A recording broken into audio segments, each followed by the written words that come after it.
Dalam sebuah pemahaman ekonomi umum, adanya investasi asing masuk ke sebuah negara menjadi ukuran suksesnya pemerintah di dalam mengembangkan ekonominya. Sungguh, kalau dari kacamata orang yang sederhana, maka pemahaman foreign direct investment kayaknya benar begitu. Tapi jangan ditelan mentah-mentah gitu atuh. Jangan sederhana pemikirannya. Pemimpin negara itu harus dalam pemahamannya akan investasi asing. Jangan digeneralisir. Kalau sederhana pemikirannya bahwa investasi asing ke Indonesia akan membawa kemakmuran, faktanya tidak sesederhana itu. Malahan kalau seperti saat ini, pasti tidak akan membuat kemakmuran karena ada yang nggak benar memahaminya. Terbukti kehadiran FDI saat ini selama 7 tahun terakhir tidak membuat pemerintah berhenti cari hutangan. Jadi kalau salah FDI akan tetap tidak membuat makmur, akan tetap berhutang. Jadi kalau tetap berhutang artinya FDI salah. Itu sederhana saja. FDI kalau digeneralisir begitu, ya terlihat benar, padahal investasi asing harusnya dipilah-pilah. Hanya yang menggunakan bahan baku lokal dan menghasilkan dolar lah yang diizinkan dan tidak mengeksploitir sumber daya alam bawah tanah. Begini kita menjelaskannya. Dalam aset nasional itu ada yang di atas tanah, ada yang di dalam tanah. Yang di dalam tanah itu harus 100% milik nasional. Yang di permukaan bolehlah FDI. Kalau di atas tanah seperti perkebunan, pertanian,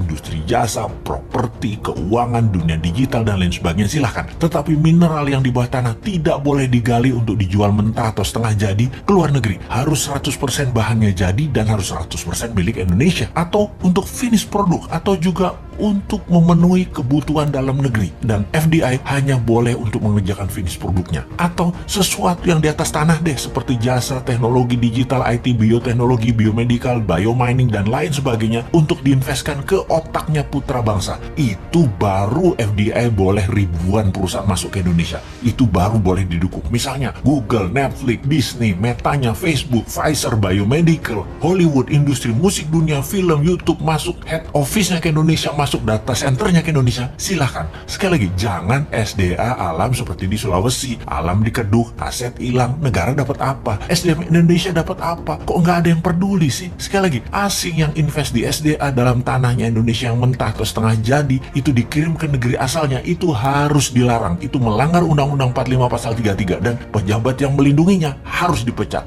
Sekarang terbalik, asli terbalik. Uang asing, teknologi asing, tenaga kerja asing, bahan penunjang proyek asing, desain asing, Indonesianya keplok-keplok hore sama selfie-selfie, lalu viral-viral, terlihat membangun dan negara akan menjadi makmur. Oke deh, anggap benar aja investasi asing di Indonesia saat ini seperti apa yang di mata banyak masyarakat pemuja pejabat yang serba bisa. Ternyata tidak banyak juga yang masuk investasi ke Indonesia ini dibandingkan negara lain, dan sudah sedikit jumlahnya dibanding negara lain, namun besar secara jumlahnya bagi Indonesia. Dan tepat sekali, karena mereka invest, itu tujuannya satu, memiskinkan aset nasional sumber daya alam Indonesia. Dibandingkan di Singapura nih ya, investor masuk adalah sekitar $19.000 per kapita penduduk Singapura tahun lalu. Indonesia tuh hanya $100 per kapita investasi, jauh dibanding Malaysia dan Vietnam yang hampir $300 per kapita investasi asingnya masuk tahun lalu. Sudah sedikit di Indonesia itu ngerusak, memiskinkan aset nasional lagi. Tapi itu kalau saya orang Jawa sih masih bilang untung. Untung nggak sama dengan Singapura, jumlahnya masuk $19.000 per kapita, masuk dan merusak. Wes,